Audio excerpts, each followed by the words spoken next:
हो.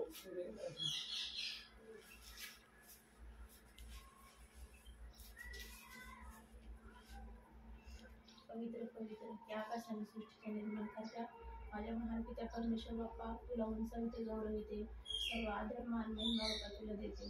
परमेश्वरा, रात्रभर सांभाळून सुंदरसा दिवस आमच्या आयुष्यात दाखवलास म्हणून तुझ्या नावाला धन्यवाद देते देवा.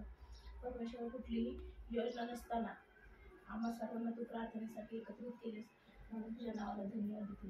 इथून पुढचा वेळ परमेश्वरा मी तुझ्या हातात देते. आम्हा सर्वांना तू आशीर्वादित कर. तीच लहान नंबर प्रार्थना प्रभू येशू ख्रिस्ताच्या गोड आणि समर्थ नावात केली म्हणून पित्याच्या.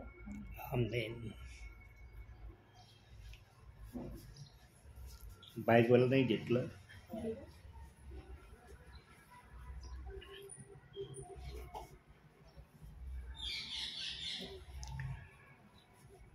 प्रियांनो, या अंतिम समयामध्ये देवबाप ज्या ज्या प्रियजनांना भेटण्याची आशा करील त्या त्या प्रियजनांजवळ सेवकाला पाठवेल.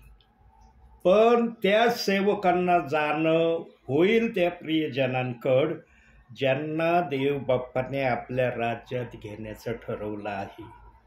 आज तुमच्या घरामध्ये माझी पहिली प्रार्थना आहे. बरोबर 5 ते 6 महिन्यापूर्वी आपण ते मॅक्स हॉस्पिटलमध्ये भेटलो होतो. त्यानंतर आज या ठिकाणी मी प्रार्थनेला प्रभूच्या प्रेरणेने आलेलो आहे. परंतु रात्रीच फोन करून ताईंना सांगितलं की उद्या मी 11:30 किंवा 12च्या दरम्यान प्रेयरला येत आहे. आणि ब्रह्मतळ या ठिकाणी मी प्रार्थनेला जातो. त्या ठिकाणचे अंकल मला नेहमी म्हणतात की तुम्ही थोरात ब्रदरांकडे प्रेयरला गेले का. परंतु त्यांना मी मागील काही महिने सांगितलं देवबाप्पाने मला दाखवलं नाही. मी काय अजून प्रेयरला तिथं गेलेलो नाही. परंतु देवबाप्पाने त्या अंकलांचा शब्द ऐकला, माझी आशा ओळखली आणि काल रात्री देवबाप्पाने मला 10:30 वाजता दाखवलं. 10:30ला जवळपास मी रात्री फोन केला होता. मला वाटलं तुम्ही घरी असता, पण तुम्ही ड्युटीवर होते. ताई म्हणले की मालक ड्युटीवर आहे, आल्यानंतर मी सांगेन. प्रियांनो, देवबाप जे पण करतो ते आपल्या लेकरांच्या भलाईसाठी करतो. आज पालक वर्गांना बायबलची काही शब्दशः माहिती नाही म्हणून पालक वर्ग आज एका वचनाला त्यांनी निंदेचं वचन, वादाचं वचन, कुरकुरीचं वचन, न जाणे आणखी कशाचं ते वचन केलंय. परंतु देवाच्या आत्म्याने तशा प्रकारचं ते वचन बायबलमध्ये ठेवलेलं नाही. देवबाप्पाने, येशू ख्रिस्ताने स्वर्गात जाण्या अगोदरच अखिल पृथ्वीला सांगून ठेवलं. काय सांगून ठेवलं? वचनातून बघू आता. योहानकृत शुभवर्तमान 14वा अध्याय, योहानकृत शुभवर्तमान 14वा अध्याय 16वं वचन. नवीन करारामध्ये, नवीन करार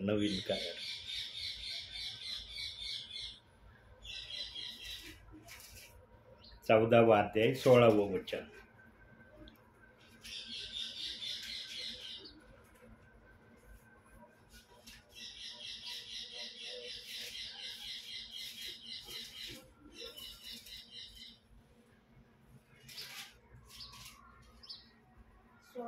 हो.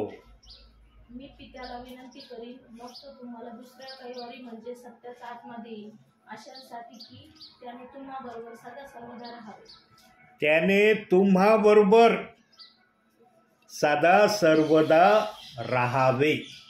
येशू ख्रिस्ताने स्वर्गरोहण होण्या अगोदर अखिल पृथ्वीला सांगितलं की येणाऱ्या दिवसामध्ये सत्याचा आत्मा उतरणार आहे तो अजून उतरलेला नाही. कारण माझं स्वर्गामध्ये जाणं होईल तेव्हा त्या सत्याच्या आत्म्याला खाली येण्याची परवानगी आहे. जोपर्यंत मी पृथ्वीवर आहे तोपर्यंत सत्याचा आत्मा येऊ शकत नाही. परंतु आजच्या पाळक वर्गांनी पण या वचनाला मत्ते 28:19 वचनाशी याची तुलना केलेली आहे. आणि शिक्षण आजही दिलं जातंय, कैवार येईल आणि तो तुम्हाला सर्व काही शिकवेल. कैवारी कधी आला? पेंटिकॉस्टच्या दिवशी आला. तो अगोदर आलेला नाही. अगोदर काय आलेलं होतं ते वचनातून दाखवतो. आता तुम्ही शास्त्र जरा अनुक्रमणिका काढा. इफिसकरास पत्र 1 अध्याय 13वं वचन. नवीन करारामध्ये योहानाच्या खाली बघा, इफिसकरास पत्र लागन 1 अध्याय काढायचा 13-14 वचन.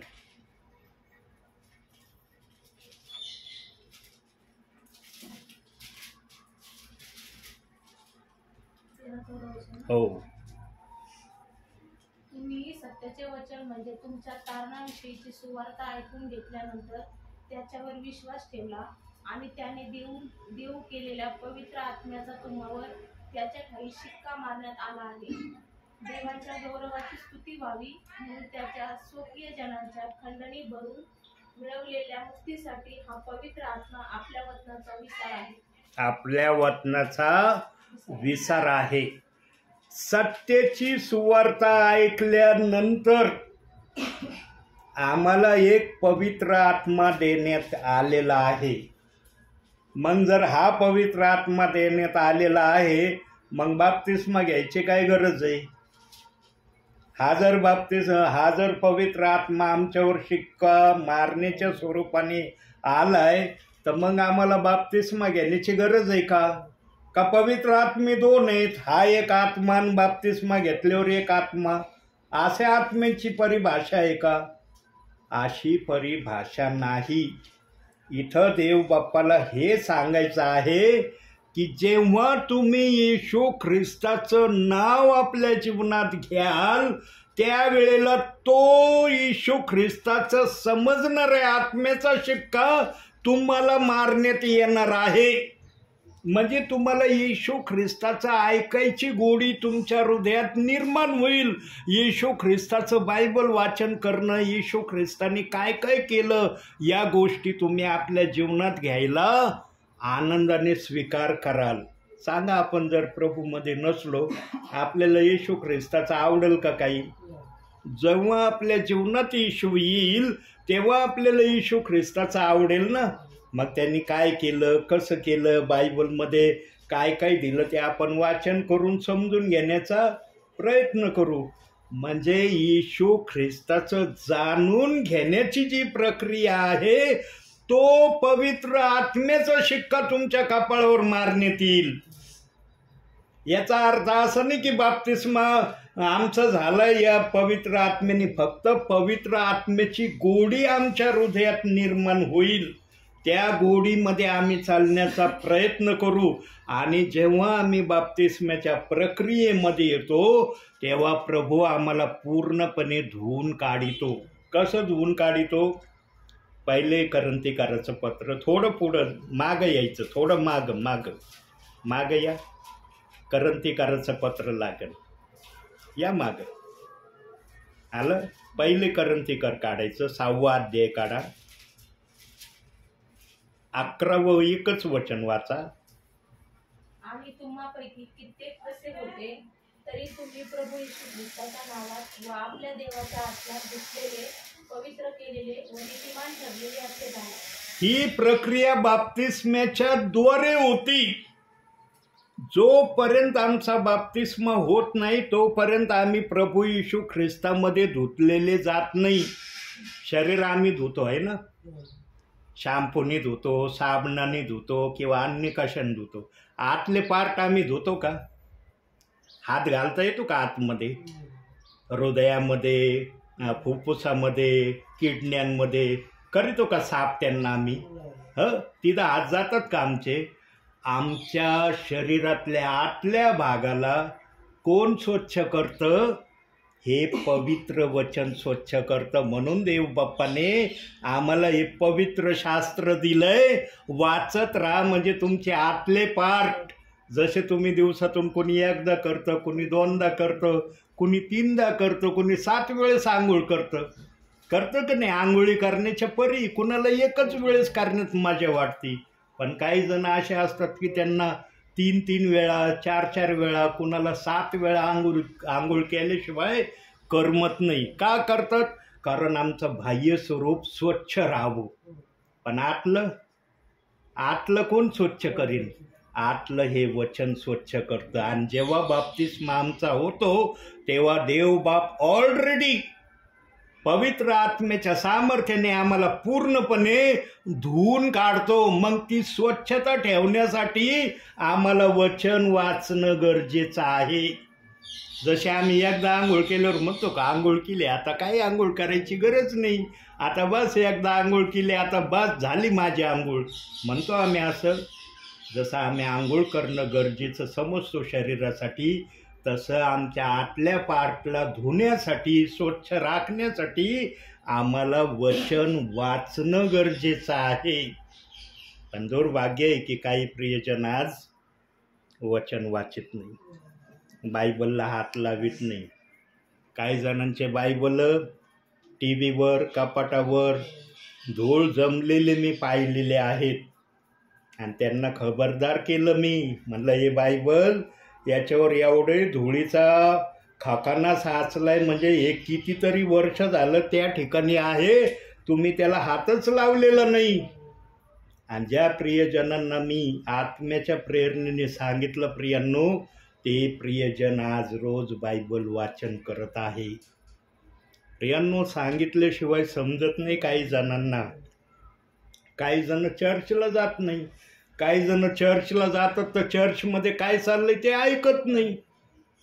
देव चर्चमध्ये असतो पण भटकत असतो आत्मा त्यांचा. अरे आता घरी गेल्यावर काय स्वयंपाक करायचा, कसा करायचा, त्याच्यात काय काय टाकायचं, त्याला स्वाद कसा आणायचा, निरनिराळे विचार घेऊन काही जण चर्चमध्ये बसतात. म्हणून त्यांना कळत नाही की चर्चमध्ये ब्रदर काय बोलू राहिलेत. अशी अवस्था आहे आजच्या काही विश्वासणाऱ्यांची. म्हणून देवाचा आत्मा आजही सेवकांच्या द्वारे जे असे भटकलेल्या मार्गामध्ये आहेत त्यांना यथास्थित मार्गात आणण्यासाठी सेवकांना पाठवित आहे. पण सेवक आज ह्या मार्गात विश्वासणाऱ्यांना आणीत आहेतच आहे, पण त्यांना प्रेषित 2:38 वचनाविषयी पण सांगत आहे. प्रियांनो, येशू ख्रिस्ताने अशी कोणतीच गोष्ट लपवलेली नाही की जी गोष्ट बायबलमध्ये प्रगट केली नाही. हा येशू ख्रिस्त गुजामध्ये बोलला, रहस्यामध्ये बोलला, ही त्याची इच्छा. तो देव आहे, राजांचा राजा आहे, प्रभूंचा प्रभू आहे, तो कशाही प्रकारे बोलल. आम्ही म्हणू शकतो का असं का बोलतो तू, सरळ सरळ का बोलत नाही? बघा एक वचन बघू, मत्ते काढा. आता थोडं मागं या मागं अजून या थोडं मागं. मत्ते नाव येईल, लागलं. 13वा अध्याय काढलं. 10वं वचन वाचा. मग शिष्य जवळ येऊन त्याला म्हणाले, आपण त्यांच्या बरोबर दाखल्यांनी का बोलता? दाखल्यांनी का बोलता? 11वं वचन. त्याने त्यास उत्तर दिले, स्वर्गाच्या राज्याची रहस्य जाणण्याचे दान तुम्हास दिलेले आहे, परंतु त्यांना दिलेले नाही. बस, स्वर्गाच्या राज्याचे रहस्य गुज जाणण्याचं दान तुम्हा 12 शिष्यांना दिलंय, पण हे जे ऐकणारे आहेत यांना नाही. म्हणून यांना मला समजून सांगण्यासाठी दाखले सांगावं लागतात आणि ते फोडून सांगावं लागतात की या दाखल्याचा अर्थ वचनाशी कसा आहे. पण तुम्हाला असं सांगण्याची मला गरज का नाही पडत, कारण तुम्हाला हे समजण्याचं ऑलरेडी दान वरून देण्यात आलेलं आहे. प्रियांनो, ज्या सेवकांना वरून दान मिळालेलं आहे रहस्य सांगण्याचं, गूढ सांगण्याचं, ते सेवक कधीच घरामध्ये बसून राहणार नाही. प्रियांनो, तुम्हाला हे बघा, पवित्र आत्मा जेव्हा बोलतो ना, तेव्हा पवित्र आत्मा सत्य बोलतो. पवित्र आत्मा काही लपवित नाही. अंतिम समयामध्ये जे आत्म्याने आणि खरेपणाने देवाची सेवा करायला बाहेर निघतील, त्या सेवकांचा छळ होणार आहे. तो छळ निरनिराळ्या माध्यमातून होणार आहे. कधी घरातून छळ होईल, कधी मंडळीतून छळ होईल, कधी बाहेरच्या लोकांकडून छळ होईल.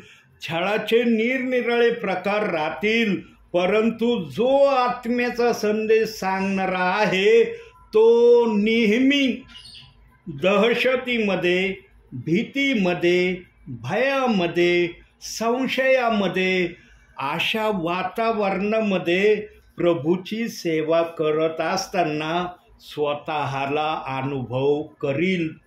आणि हे त्या सेवकांवर होणार आहे ज्यांच्याबरोबर पवित्र आत्मा बोलतो.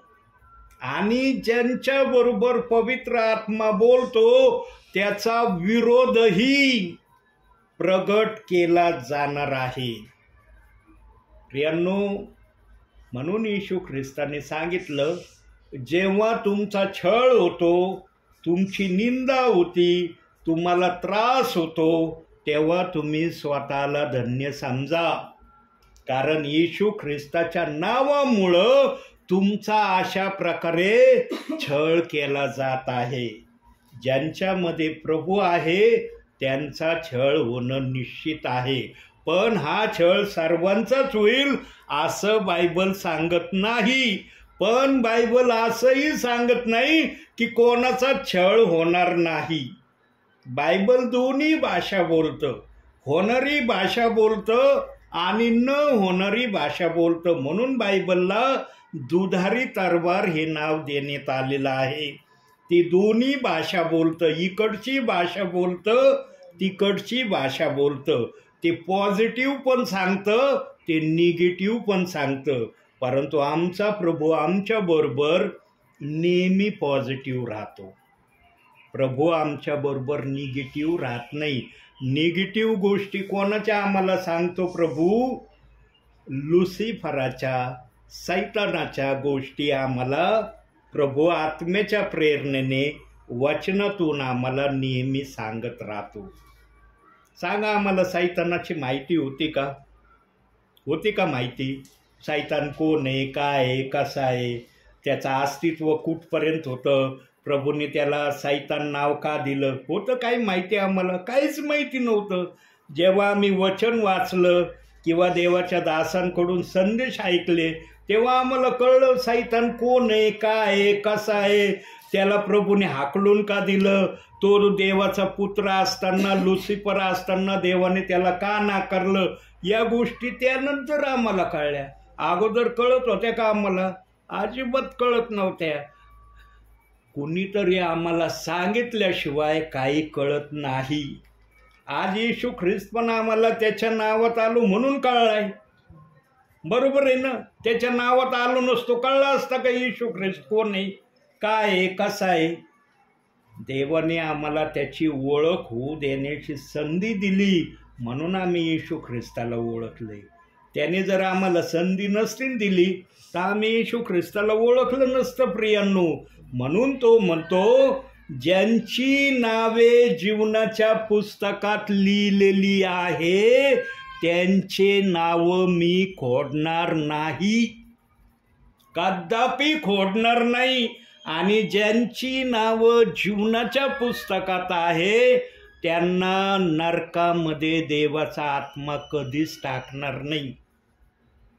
पण आज वर्तमान काळामध्ये ब्रदर वर्ग, सिस्टर वर्ग, पाळक वर्ग खुलेआम सांगत आहेत, चर्चमध्ये सांगत आहेत, घरोघरी सांगत आहेत, मंडळामध्ये सांगत आहेत, ज्यांना स्वर्गात येण्याची परवानगी नाही तो नरकात जाणार आहे. देव असा आहे काय आमचा? टेम्पररी मला घ्या आपल्या हृदयात, काढून टाकलं की लगेच मी तुम्हाला नरकाची रस्ता दाखवीन. असा न्याय आहे आमच्या प्रभूजवळ. आमचा प्रभू असा न्याय कधीच करत नाही. ज्या जिभेने एकदा प्रभूला तारणारा म्हणून स्वीकारलं, एकदा गुडघ्यावर येऊन पश्चातापाची प्रार्थना केली, आमचा प्रभू त्या गोष्टीला आठवणारा देव आहे. आम्ही जरी विसरून गेलो वर्षानुवर्षांनी, पण देव विसरत नाही. 27 ऑक्टोबर 1982 साली संध्याकाळी 6 वाजता या दासाने प्रभू येशू ख्रिस्ताला आपल्या जीवनात घेतलं. या 6 वाजण्याच्या अगोदर 1:30 वाजल्यापासून 6 वाजेपर्यंतच्या कालावधीमध्ये देव बाप्पाने माझ्यावर फार मोठा चमत्कार केला. असा चमत्कार केला की तो चमत्कार आजही माझ्या लक्षामध्ये आहे. आजही मी तो चमत्कार माझ्या संदेशामधून पवित्र आत्म्याच्या प्रेरणेने सांगतो. सांग म्हणला पवित्र आत्मा तर सांगितल्याशिवाय राहत नाही, आणि पवित्र आत्मा जर नाही म्हणला तर फक्त आठवण करून देतो मी की माझा प्रभूमध्ये येण्याचा प्रवास कसा सुरू झाला.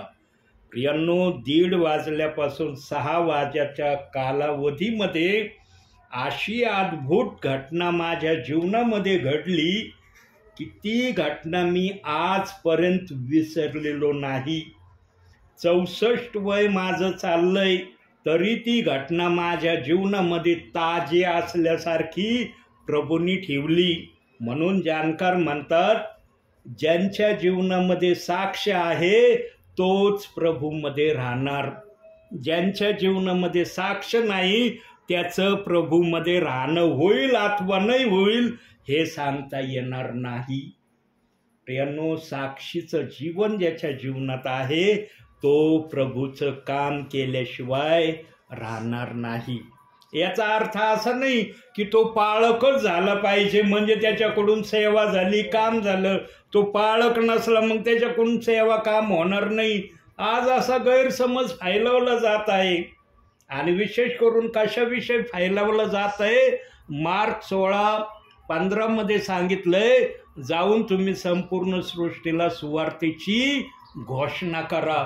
पण पाळक वर्गांनी, सर्वच पाळक वर्गांनी नव्हे, काही पाळक वर्गांनी ज्यांना ते वचन समजलं नाही ना, त्यांनी विश्वासणाऱ्यांना सांगितलं की सुवार्ता सांगण्याचं काम फक्त पाळकांना आहे, तुम्हाला फक्त ऐकायचं काम दिलंय. आज काही विश्वासणाऱ्यांच्या मनामध्ये याच समज आहे. आणि मला म्हणले ते म्हणे, ब्रदर आमचं काम काय, सेवक वर्ग आले किंवा कुणी पण सेवा करणारे आले, ब्रदर सिस्टर, आम्ही फक्त बसायचं, ते जे सांगतील ते ऐकायचं. आम्हाला एवढंच देव बाप्पाने सांगितलं, पुढचं नाही सांगितलं. मग ते जे वचन मार्क 16:15 मध्ये सांगितलंय, जाऊन संपूर्ण सृष्टीला सुवार्तेची घोषणा करा, ते फक्त पाळकांना आदेश दिलाय का? देवाचा आत्मा फक्त म्हणला का पाळकांनीच ही सुवार्ता सांगायची, बाकीच्यांनी नाही सांगायची? दिलाय तिथं शब्द तसा. पण काही पाळक वर्गांनी असा गैरसमज त्या वचनाचा विश्वासणाऱ्यांमध्ये पसरवला. पाळक एवढ्याच गोष्टींनी मागं थांबला नाही. पाळक याच्या पुढं आणखी गेला एक पाऊल, आणि त्याने प्रेषित 2:38 वचनाचं पण गलत विश्वासणाऱ्यांच्या डोक्यात घातलं. आणि काही विश्वासणाऱ्यांच्या डोक्यात आजही ते गलत पाळकांनी सांगितलेलंच घेऊन चालले. प्रियांनो, आता मागील संदेशात माझ्या मुखातून देवबाप्पांनी भविष्यवाणी केली. देवबाप्पांनी केली, मी नाही केली. कारण करणारा देव आहे, मी नाही. साऱ्या पृथ्वीला चालवणारा प्रभू आहे, मी नाही चालवित पृथ्वीला, प्रभू चालवतोय. मी फक्त नगरच्या आसपास सेवा करणारा देवाचा सेवक आहे. प्रभू अख्ख्या दुनियामध्ये आपली सेवा करत आहे. आणि त्या प्रभूंनी प्रगट केलंय की आता मी माझ्या प्रेषित 2:38 वचनाची निंदा थांबवणार आहे. आता देवबाप कशी थांबवेल, काय उपाय करील, कधी करील कशा प्रकारे करील मला सांगता येणार नाही, पण प्रभू जर बोलला हे वाक्य तर प्रभू हे वाक्य करील. आता प्रभूला कधी करणं आवडेल ते प्रभूच्या हातात आहे. मी निरोप आहे, निरोप दिला, झालं मोकळं. पण काही जणांना वाटतं प्रभू ह्या दासाला लय निरोप देतो, आम्हाला नाही देत का? हे दास आहेत, आम्ही कोण आहेत?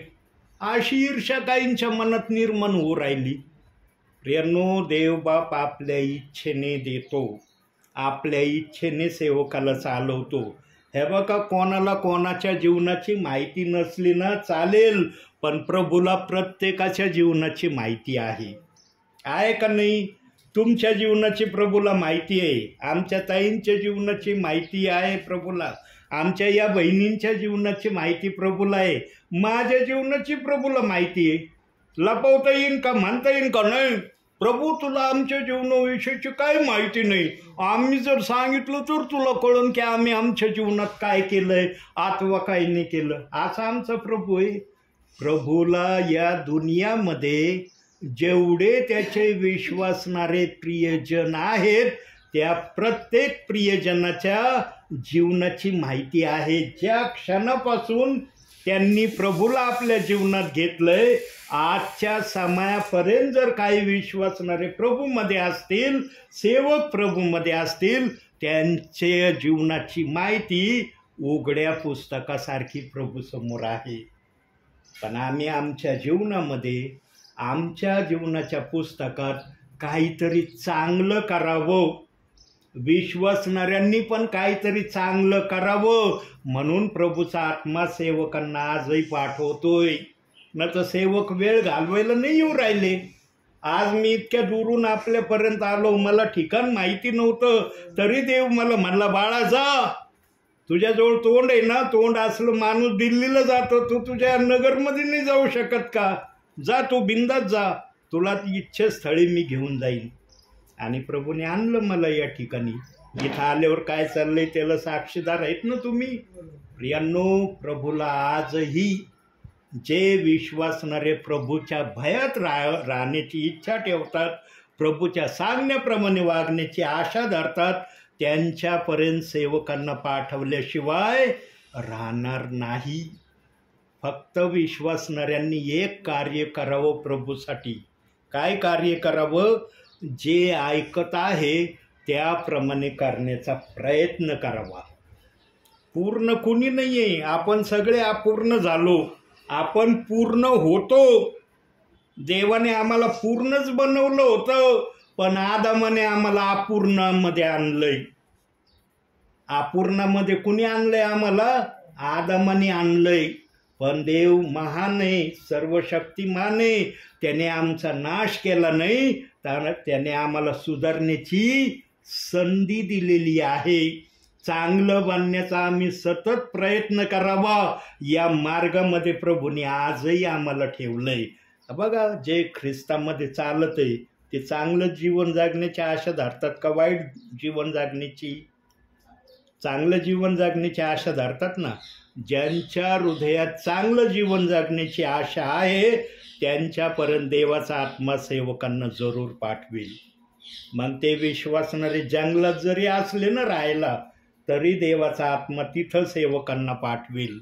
प्रियांनो, एक घटना सांगतो तुम्हाला. आता जंगलाचा विषय आला म्हणून सांगतो, आणि देवाचा आत्मा मला म्हणतोय सांग हा विषय, कारण हे सांगणं गरजेचं आहे.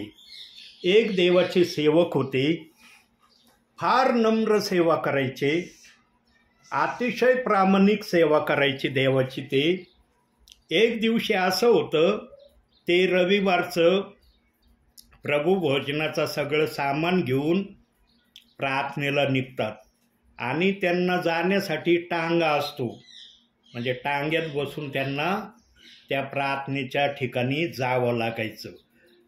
एक दिवशी असं होतं, ते प्रार्थनेला निघतात आणि खूप पाऊस येतो, इतका पाऊस येतो, इतका पाऊस येतो.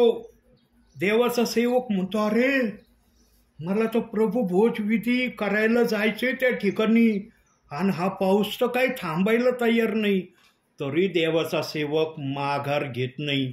तो म्हणतो, पाऊस येऊ न तर वादळ येऊ, न तर माझं मरण होऊ, पण मी चर्चला गेल्याशिवाय राहणार नाही. कारण चर्चमध्ये विश्वासणारे माझी वाट बघत असतील. अरे आमचे देवाचे दास कधी येतील. आणि तो सेवक पण लगबगीने जाण्याचा प्रयत्न करतो. जात असताना आता पाऊस झाल्यावर जंगलामध्ये काही रोड असतात का? जंगलाचा रोड कसा असतो? पाऊस पडला की चिखल हो, का गाळ हो, काही होतं, तरी तो सेवक कसा बसा त्या ठिकाणापर्यंत जाण्याचा प्रयत्न करतो. आणि त्या ठिकाणी गेल्यावर त्याचं सगळं ते सामान हे ते सगळं काही भिजतं, तो पण भिजतो. कशी बशी सेवा करतो, प्रभू भोज विधी देतो. आणि निघताना तो मनात म्हणतो, देव बाप्पा तुला माहीत होतं ना की मी तुझा सेवक आहे. मला आज तुझ्या प्रिय लेकरांना प्रभू भोज विधी द्यायला जायचंय. तू या पावसाला थांबवू शकत नव्हता का? या पावसाला प्रभू भोज विधी होण्यापर्यंत तू रोखू शकत नव्हता का? तू पावसाला का रोखलं नाही? माझी फजिती का केली? माझ्या प्रभू भोजनाच्या सामानाची फजिती, माझे कपडे वाईट झाले, सगळं काही माझं अस्तव्यस्त झालं, तरी मी तुझी प्रभू भोज विधी करून आता चाललोय. पण माझ्या डोक्यात एक संशयाचं वारं आलेलं आहे की मी तुझ्या सेवेसाठी योग्य व्यक्ती दिसत नाही, म्हणून तू अशा तऱ्हेचा पाऊस, अशा तऱ्हेची अडचण माझ्यासाठी उभी केली. असा विचार करत करत तो आता जो टांगेवाला आला होता तो टांगा घेऊन निघून गेला. हा सेवक पाय पाय जंगलाने चालत राहिला आणि विचार करतोय. तो जंगलामध्ये 4 जण पिस्तुली घेऊन तो सेवक याच रस्त्याने येणार आहे याची वाट बघत लपलेली होती. हा सेवक विचार करत हा चाललाय की माझ्या सेवेमध्ये पाऊस का आला, माझी फजिती का झाली, या फजितीमधून पण तू आपल्या विश्वासणाऱ्यांना प्रभू भोज विधी होऊ दिला. पण माझं म्हणणं हे आहे की तू पावसाला का नाही थांबवलं? माझी फजिती का होऊ दिली? माझी फजिती होऊ नव्हती द्यायची. असा प्रश्न सेवक मनातल्या मनात प्रभूला सांगत चाललाय. आणि इथं घात धरून 4 जण पिस्तुली घेऊन या दासाची येण्याची वाट बघत आहेत. आणि मग जशी हा दास यायला लागला, या दासाला काही कल्पना नाही की कुणी पिस्तुली घेऊन माझी वाट बघतोय मला शूट करण्यासाठी. हा दास प्रभूशी बोलत चाललेला आहे. लगेच एक जण म्हणला, अरे आला रे तो. लगेच त्यांनी गोळ्या झाडायला सुरुवात केली. ठोय ठोय ठोय गोळ्या पिस्तुलीतून सोडल्या. गोळी त्या पिस्तुलीतून निघाली, पण ती गोळी सेवकापर्यंत गेलीच नाही. सेवकाजवळ आली की गोळी थांबली खाली पडली. पाहिलं बघत अरे गोळी तर सुटली. 4 गोळ्या झाडल्या पण ते सेवकाजवळ गेल्या आणि खाली पाडल्या. दुसरा म्हणला, भाऊ बाजूला, मी चालवतो आता. त्याने पण धडधड धडधड गोळ्या चालवल्या. परत त्या गोळ्या तिथं गेले सेवकाजवळ आणि खाली पाडल्या. त्याच्या अंगाला स्पर्श नाही झाला त्या गोळ्यांचा. तिसरा म्हणला, तुला चालवता येत नाही, आता मी चालवतो. तिसऱ्याने चालवलं, तिसऱ्याचं तसंच झालं. चौथा म्हणला, तुम्ही 3 बोगस आहेत. आता बघा माझ्या गोळीने हा सेवक नक्की मरणार आहे. माझ्या गोळ्या या सेवकाला लागणार म्हणजे लागणार. त्यांनी 8-9 गोळ्या धाड धाड धाड धाड पिस्तुलीतून सोडल्या. त्याच्या गोळ्या त्याच्याजवळ जाऊन थांबल्या आणि खाली पाडल्या. पण या सेवकाला शुभाशुभ नाही. हा चाललाय आपल्या याच्यामध्ये. आता पिस्तूल चालवणारे काय जवळ येऊन थोडी ना पिस्तूल चालवणारे, दूरवरून त्यांनी गोळ्या झाडल्या. कारण त्यांच्या रायफली भारी रायफली असतील की दूरपर्यंतचा मारा करणाऱ्या गोळ्या त्यांच्या पिस्तुलीत असतील. पण या सेवकाला कशाची शुभाशुभ नाही. हा चाललाय हा विचार करीत, पाऊस का पाठवलं प्रभू तू, माझी फजिती का केली, माझे कपडे वाईट झाले, माझे बूट वाईट झाला, चर्चमध्ये घाण झाली, विश्वासणाऱ्यांना माझी वाट बघावं लागली, याच गोष्टीचा विचार तो प्रभूला सांगतोय. आणि चारही लोक या दासासमोर आले, धाडकनी पायाजवळ पडले. हा घाबरला दास, अरे बापरे, हे लोक येऊन माझ्या पायाजवळ का पडले. तो म्हणला, अरे तुम्ही कमून माझ्या पायाजवळ पडलात. ते जोर जोराने काया वाया रडायला लागले चारही जण. ते म्हणला, अरे तुम्ही कशाला रडतात बाबांनो, मी तुम्हाला ओळखीत नाही, कोण आहेत तुम्ही. ते म्हणे, आम्ही तुला मारण्यासाठी आलो होतो. चारही जणांच्या हातात त्यांनी पिस्तुली दाखवल्या. आम्ही तुला या जंगलामध्ये ठार करणार होतो, परंतु तू खरंच देवाचा सेवक आहे, देवाचा आत्मा तुझ्यामध्ये आहे. आम्ही एवढ्या पिस्तुलीतून गोळ्या झाडल्या, पण एकही गोळी तुझ्या शरीरापर्यंत आली नाही. तुझ्या शरीराजवळ आली की गोळी खाली पडायची, आम्ही डोळ्यांनी पाहिली. म्हटलं, ही गोळी कमून त्याच्या शरीरात शिराना आणि हा दास कमून मराना. म्हणे, तुम्ही खरंच देवाचे सेवक आहे, आम्हाला माफ करा, आम्ही तुमचा घात करण्याचा प्रयत्न केला. आणि ते 4 जण बऱ्याच दिवसापासून या सेवकाला मारण्याची तयारी करत होते, कट रचित होते की याला एकांती आम्ही कसं मारू. आणि एकांती मारण्याचा समय त्यांना त्यावेळेला सापडला. त्यावेळेस या 4ही जणांनी त्या समयाचा फायदा उचलला, पण देवाने त्यांचा फायदा असफल केला. तो सफल होऊ दिला नाही. आणि ते 4ही जण म्हणले, आम्ही काय करावं सांगा. तो दास म्हणला, प्रभू येशू ख्रिस्तावर विश्वास ठेवा, देव तुमचं तारण करील. आणि त्या 4ही जणांनी प्रभू येशू ख्रिस्तावर विश्वास ठेवला. आणि त्या 4ही जणांचं, जे बदमाश होते, जे घात करणारे होते, घाताने मारणारे होते दासांना, त्या 4 जणांचा उद्धार झाला. प्रियांनो, आमचा प्रभू येशू ख्रिस्त अशाही लोकांना आपल्या राज्यामध्ये घेण्याची तयारी दाखवतो.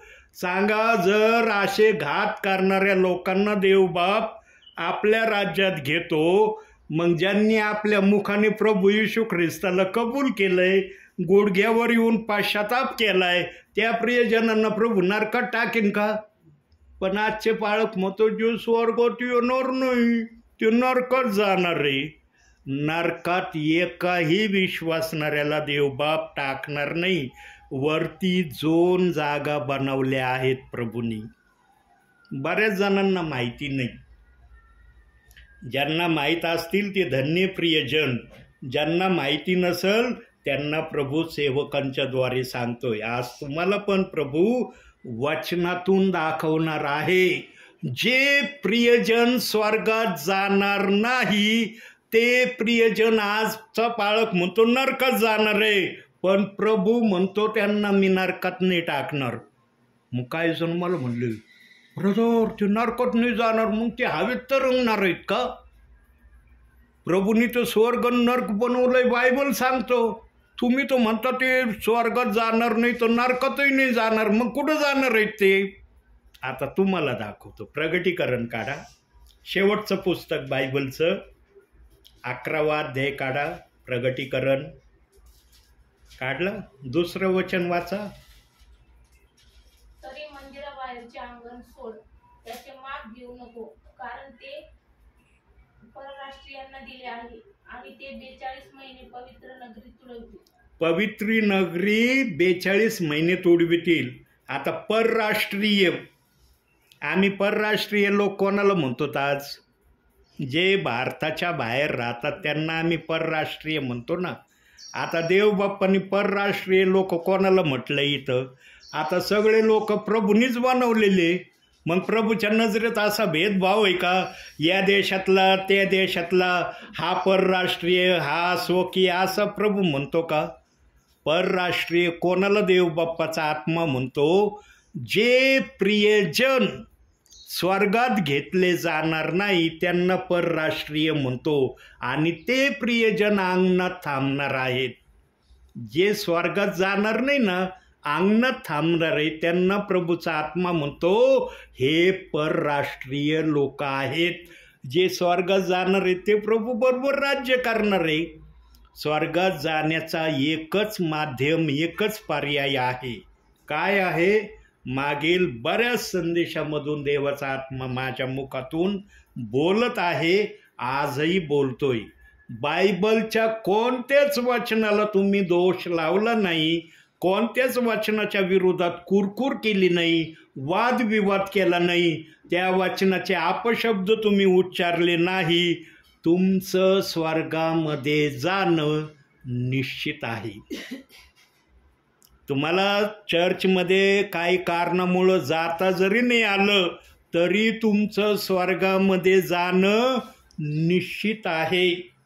पण जर तुम्हाला चर्चमध्ये जायला काही प्रॉब्लेम नसला, तुम्ही जर जाणून बुजून जाण्याचा प्रयत्न नाही केला, मग देवबाप्त्याची विचारणा केल्याशिवाय पण राहणार नाही. म्हणून आता या अंतिम समयामध्ये प्रत्येक कुटुंबाने, प्रत्येक विश्वासणाऱ्याने रविवारच्या दिवशी चर्चला जाणं ग्राह्य आहे. ज्यांचं शनिवारी असेल चर्च, त्यांनी शनिवारी गेलंच पाहिजे. ज्यांचं रविवारी असेल त्यांनी रविवारी गेलंच पाहिजे. कारण प्रियांनो, प्रभू काय दोन आहे का? परमेश्वर दोन आहेत का? एकच परमेश्वर आहे, एकच प्रभू आहे ना. फक्त आता कुणी शनिवारी प्रभूचं गौरव करायचं ठरवलंय, कुणी रविवारचं करायचं ठरवलं, हे माणसाची इच्छा राहिली. प्रभू तसा आहे का? शनिवारी आला म्हणजे रविवारी येणार नाही? प्रभू म्हणन का शनिवारी माझं गौरव झालं, आता रविवारी मला काय जायची गरज नाही? म्हणतो का प्रभू असं? प्रभू प्रत्येक समयाला आपल्या विश्वासणाऱ्यांच्या हृदयात आहे. पण एकत्रितपणे, सामूहिकरित्या सर्वांनी एकत्र व्हावं म्हणून आम्ही चर्चमध्ये, मंडळामध्ये एकत्र जमतो. न तर प्रभूने जो मंदिरातला पडदा उभ्यापासून खालपर्यंत दुभांगलं ना, त्यावेळेसच प्रभूने जाहीर केलं, आता मी हाताने बांधलेल्या दगडा मातीच्या मंदिरात राहणार नाही, तर या मंदिरात, हृदयात मी राहीन. म्हणून तो पडदा वरपासून खालपर्यंत येशूच्या मृत्यूनंतर दुभांगला. तोपर्यंत का तो पडदा दुभांगला नाही मंदिरातला? त्या पडद्याच्या पलीकड जायची विश्वासणाऱ्यांना मुभा नव्हती. फक्त याजकाला परम पवित्र स्थानामध्ये जाण्याची परवानगी होती. पण येशू ख्रिस्ताच्या मरणाने आम्हाला परम पवित्र स्थानामध्ये विश्वासणाऱ्यांना पण, सेवकांना पण जाण्याची परवानगी येशू ख्रिस्ताने दिली. प्रियांनो, आमचा येशू ख्रिस्त इतका ग्रेट आहे, त्याला ज्या पण शब्दाने आम्ही उंच करू ते शब्द अपुरे आहेत. पण येशू ख्रिस्त हेच अपुरे शब्द आपल्या सेवकाच्या मुखातून ऐकायला उत्सुकता असतो आणि आपल्या विश्वासणाऱ्यांना निरोपाच्या द्वारे तो सांगतो. प्रियांनो, आजच्या दिवसानंतर आता तुमच्यासाठी आता मी थांबणार आहे. आज 3 गोष्टी तुमच्यासाठी सांगतो आणि हे सगळं रेकॉर्डिंग होत आहे. तुम्हाला संदेशाच्या स्वरूपाने येणारच आहे तुमच्यापर्यंत. पण तुम्हाला सांगतो, आजपासून बायबल वाचण्यापासून तुम्ही थांबायचं नाही. 24 तासात 1 अध्याय वाचायचा म्हणजे वाचायचाच. इकडची इकडं दुनिया झाली चालेल, पण बायबलचा 1 अध्याय वाचल्याशिवाय रात्री बिछाण्यावर अंग टाकायचं नाही. जर असं केलं नाही तर तुम्ही देवाच्या आज्ञा न मानणारे प्रभू म्हणन तुम्हाला. मी तर निरोप आहे, निरोप सांगतो, निघून जाणार आहे. मी काय बघणार आहे का तुम्ही काय करणार आहे मी गेल्यानंतर? पण प्रभू पाहिन तुम्हाला की माझ्या दासाने आत्म्याच्या प्रेरणेने जे सांगितलं ते हे विश्वासणारे करतात का नाही. दुसरी गोष्ट, प्रत्येक रविवारी अथवा शनिवारी चर्चला जायचं म्हणजे जायचंच. काही कंटाळा करायचं नाही. आज आहे ना, चर्चला जाण्यासाठी क्षुल्लक कारण जर झालं ना घरामध्ये, क्षुल्लक कारण, इतकं लहानसं कारण घरात झालं ना, विश्वासणारा डायरेक्ट म्हणतो मला चर्चला नाही जायचं. म्हणजे ते क्षुल्लक कारण त्यांना देवाच्या प्रार्थनेपेक्षा मोठं वाटायला लागलंय.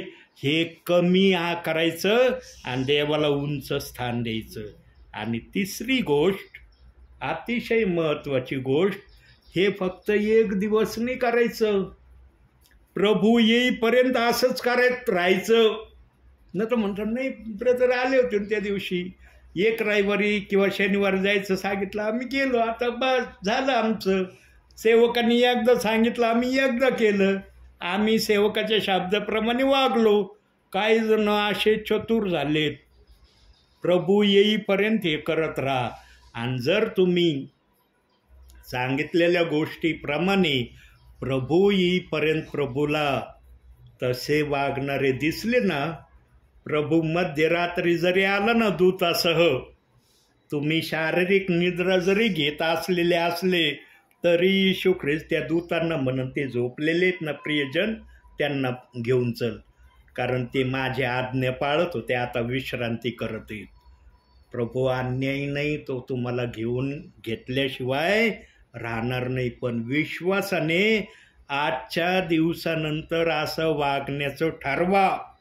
आणि जर तुम्ही असं वागण्याचा निश्चय केला आणि करत राहिले, मी तुम्हाला आजच शब्द देऊन जातो प्रभूचा दास या नात्याने, प्रभूचा आत्मा माझ्याद्वारे या ठिकाणी प्रार्थनेला आल्याशिवाय राहणार नाही. पण जर ज्या गोष्टी मला कळत नाही पण त्या प्रभूला कळतात, या गोष्टीमध्ये जर तुम्ही कुठला हलगर्जीपणा दाखवला, कुठला कंटाळा दाखवला, कुठली कुचराई दाखवली, मला भली नाही कळणार ती, पण प्रभूला कळन. कारण सेवकाला पाठवणारा कोण आहे? प्रभू पाठवणारा आहे ना. आज मला आदेश दिला म्हणून आलो मी, पुढच्या वेळेला पण प्रभूने आदेश मला द्यावा, या ठिकाणी प्रार्थनेला या म्हणून. तुम्ही या 3 गोष्टी ज्या सांगितल्या, या गोष्टी अवघड वाटले तुम्हाला? एक अध्याय वाचणं फार अवघड काम आहे का? 24 तासात 5 मिनिटाचा वेळ एक अध्यायासाठी तुम्हाला देता येणार नाही का? एवढे व्यस्त आहेत का तुम्ही तुमच्या कार्यामध्ये? प्रियांनो, एक अध्याय वाचा, चर्चला जा आणि प्रभू येईपर्यंत या गोष्टी विश्वासाने करत राहा. या गोष्टीनेच तुमचं स्वर्गामध्ये जाणं होईल. सेवक भले प्रभूने नाही पाठवले तरी प्रभू तुम्हाला स्वर्गात घ्यायला विसरणार नाही. हा विश्वास धरा प्रियांनो. जीवनामध्ये माझी पहिली वेळ आहे की या परिसरामध्ये मी प्रार्थनेला आलोय. मला नाही आठवत की या भागामध्ये मी कधी प्रेयरला आलो. नागापूरला मी भरपूर वेळेला प्रार्थनेला येऊन गेलो, मिटिंगाला येऊन गेलो, पण या एरियामध्ये तुमचा हा जो काही एरिया असेल, या एरियामध्ये माझा प्रभू आणि मी पहिल्यांदा आलेलो आहे. तुम्हाला जर वाटत असेल की प्रभूने नेहमी या ठिकाणी यावं, तर प्रभूने जो आदेश दिलाय तो पाळण्याकडे लक्ष द्या. म्हणून आजच्या या छोट्याशा संदेशातून देवबाप तुम्हाला आणि मला भरपूर आणि भरपूर आशीर्वाद देव. आमेन.